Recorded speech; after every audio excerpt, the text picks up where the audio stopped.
सपाक्ष को मिल रहा है जनता का अपार समर्थन। सपाक्ष की रैलियों में उमड़ रहा जनसैलाब।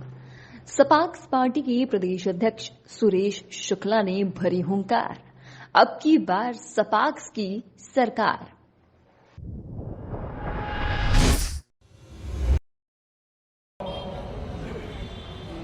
पहले तो मैं सभी वरिष्ठ नागरिकों को दंडवत प्रणाम।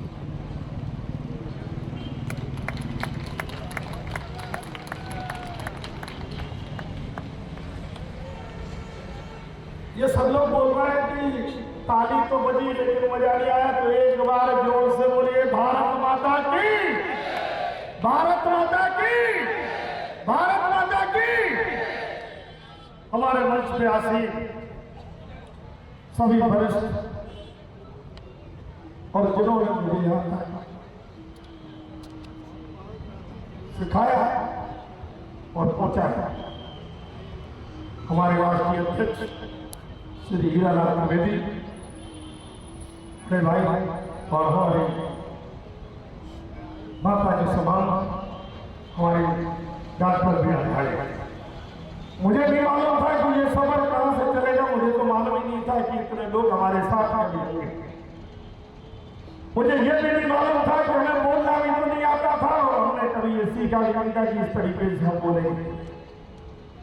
लेकिन आप सभी वरिष्ठों ने जो मुझे ऊर्जा दी विगत 4 सालों में, और निरंतर 4 सालों में मैं आप लोगों के साथ निरंतर एक जोड़ने का काम किया।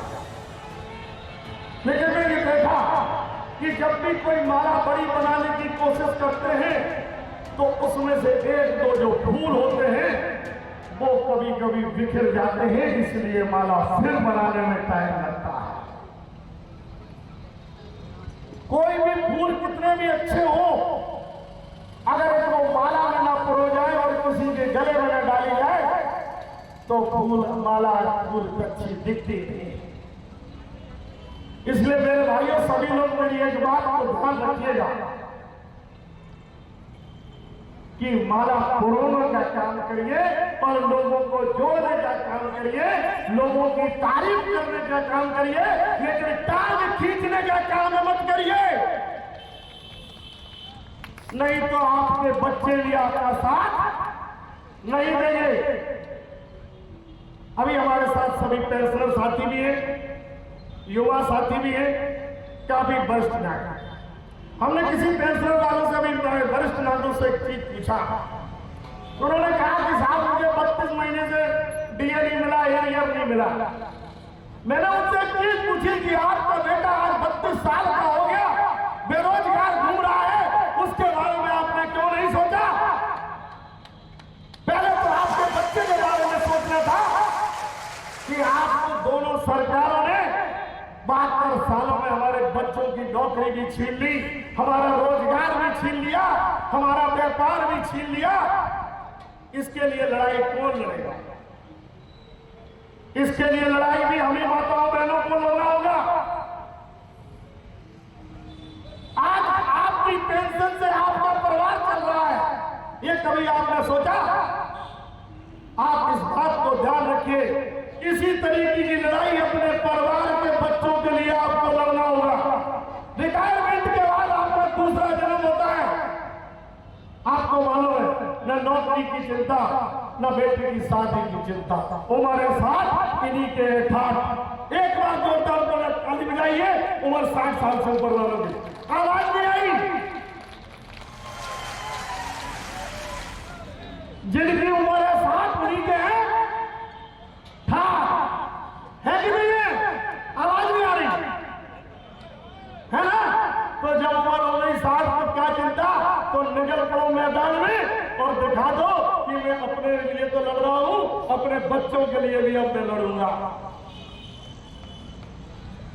और जो अपने लिए लड़ता है और अपने बच्चों के लिए लड़ता है, उनको कोई भगवान भी माफ नहीं करता। इस बात को ध्यान रखिएगा। आपको मालूम है, कृष्ण भगवान शिव ने माता पार्वती ने अपने गणेश जी के लिए लड़ाई लड़ी थी, याद होगा। बहुत सारी चीजें ऐसे हैं जो बताना नहीं चाह रहे, लेकिन मेरा आपसे एक विनम्र निवेदन है, हमारे यहाँ पर बहुत सारे कर्मचारी भाई भी बैठे हैं जिनको 2004 के बाद से पेंशन बंद हो गई। कहां पर न्याय है कि जिन्होंने 1 साल 2 साल 5 साल विधायक बने, एक दिन भी विधायक रहे, उनको पेंशन मिल रही है, लेकिन जिन्होंने 35 साल 40 साल नौकरी की उनको पेंशन नहीं है। ये न्याय है? इस न्याय के लिए अगर हमें लड़ना चाहिए कि नहीं?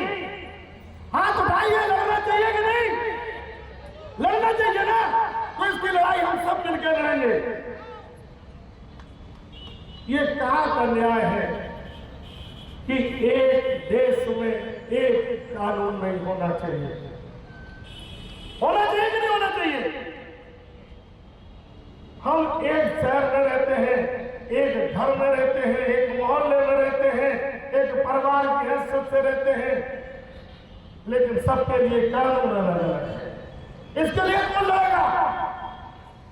इसके लिए तो हम ही को लड़ना होगा। और जब तक बच्चा रोता नहीं है, मां भी दूध नहीं पिलाती है, तो इसके लिए भी हमें लड़ना पड़ेगा। चाहे सिविल कानून हो, चाहे क्रिमिनल कानून हो, सभी के लिए नियम एक होना चाहिए। होना चाहिए कि नहीं होना चाहिए? एक बार 2 बार ताली होनी चाहिए उनके लिए। दूसरी बात, भारत में देखा है और प्रदेश में भी देखा है, हम रहते हैं शहर में, हमारे बगल में एक गरीब रहता है और दूसरा अमीर रहता है, दूसरी का। हमारे देश को जातियों में विभाजित कर दिया। हम एक चीज पूछना चाहते हैं कि इस देश में की योजनाएं जाति के आधार पर होनी चाहिए कि गरीबी के आधार पर?